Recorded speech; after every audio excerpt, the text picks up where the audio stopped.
This is John from caveofprogramming.com. In this tutorial we're going to look at allocating memory in C++.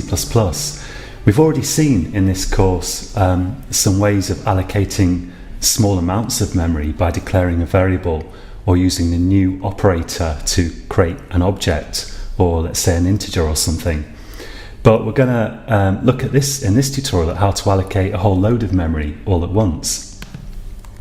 So we've seen before that you can do stuff like this. By the way, I've got an animal class here, and for this tutorial the relevant bits of this are that we've got a constructor and destructor that just have couts in them so that we know when they're running. We've also got a private instance string name and a set name method, so an instance variable there called name. So we've seen that you can do stuff like this. We can do animal, let's say pointer p animal equals new animal, and later on if you do that with new, you have to remember to call delete on the pointer later on to free the memory. So if we run this now, we're going to get animal created and destructor called, so that's coming from the constructor and destructor, which is here. We can also do similar stuff even with primitive types, like for example int pointer p int equals new int, like that, and again we need to do delete p int. So that will give us a single integer that we can set the value of, for example by saying p int equals 8, and we could do cout thing pointed to by p int, like that. Let's just run that. So you can use new on basically any type at all.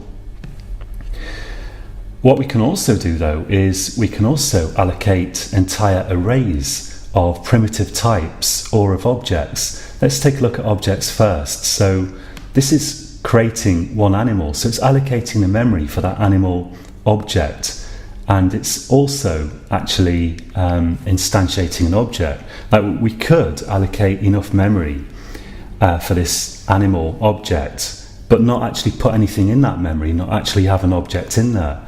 And this is doing both of those things. It's actually allocating memory enough to put this animal object in, and it's also instantiating an object in that memory. So we can use array brackets with new like this. So we can say new animal. We can put array brackets after it and put in the number of animals that we want to create. Let's say 10. And if we use these square brackets after the type here, after new, to say that we want a certain number of these objects, or it could also be a primitive type here, like int or double, we must remember when we delete the memory, when we free the memory by calling delete on the pointer, we need to put square brackets also after delete and before the pointer, like that. And this tells C++ that we're not just deleting one instance of the object that the pointer points at, we're going to free up a whole load of memory that it's pointing at. So a whole load of memory blocks of this size. So if you have square brackets there, you're going to need them here as well, although these don't have to have any number in them. But this says how many of these objects you actually want to create memory for, allocate memory for, and instantiate in that memory space. So let's run this now, and we get 10 animals created, and then when we call delete, we'll get 10 lots of destructor called down here.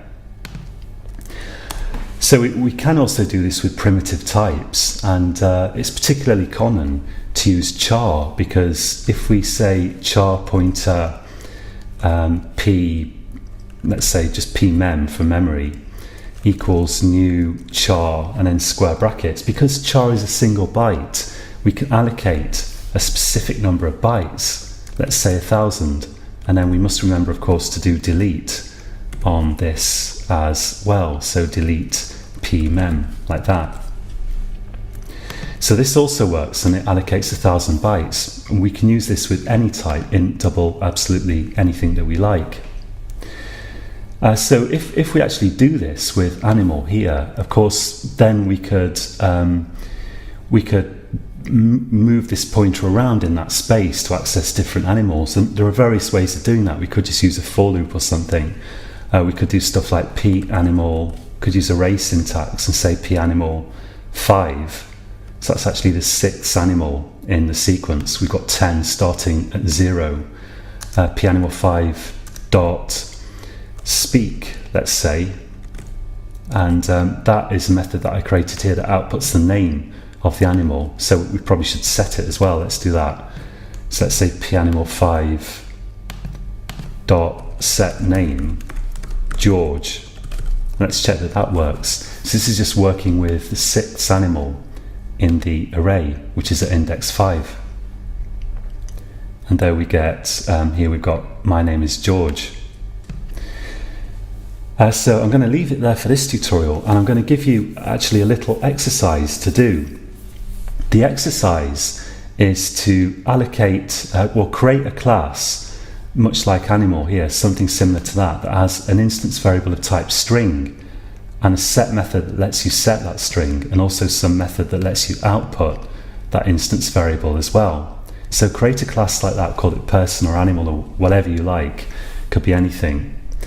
And then allocate an array of 26 of them, and then for each object in that array, which you've allocated using new, so I'm calling this an array because it's like an array. So for each object in that memory that you've allocated, all 26 of them, set the name to be a string that contains a single letter of the alphabet going from A through to Z, so like the American or English alphabet, and then call the method on it, whatever you've created, that outputs that string. So you're going to have 26 animals allocated with the new operator, and you're going to set the name on each, so they're going to be called A, B, C, D, E, and so on through to Z. And you're going to also output that name with some method you've added to your class to output the string instance variable. I'll just make a couple of little remarks. I'll just give you a couple of tips on how to do that.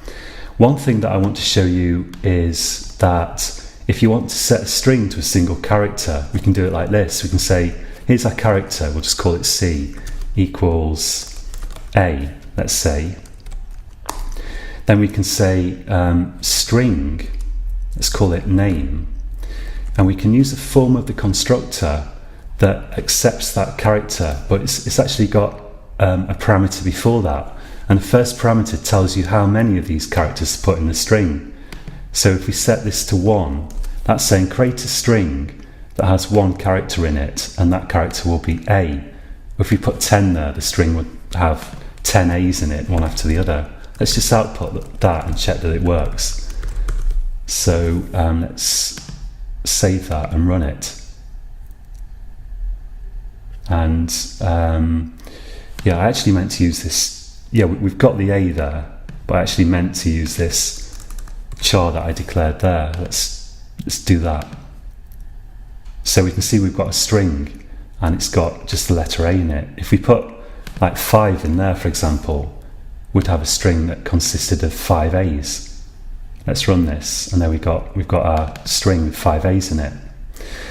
And if you create a char like this, remember a char is basically an integer type, so you can actually increment it like this. If you increment a char, or you could add some number to it for that matter, if we run this, because we started with A, we've now got B. That's because wherever A is in the table of ASCII characters, so no matter what this number is equivalent to, if we increment it, we're going to get the next character in the set, which is B. So using those two facts, you can create strings with all the letters of the alphabet and use them to set the names of your objects. So have a go at that. And I'm not going to give you the solution to this, but if you do get stuck anywhere, then absolutely the thing to do is Google for every little thing that you get stuck on. Try to build it up step by step. And absolutely don't be afraid to Google for example code for what you want to do. And the better you get with using Google, the better programmer you'll be, because you'll see more and more techniques, more and more ways of doing things, and gradually you'll gradually remember those, and you'll gain flexibility with using different techniques. So Googling is a great thing to do whenever you get stuck. Okay, so until next time, happy coding.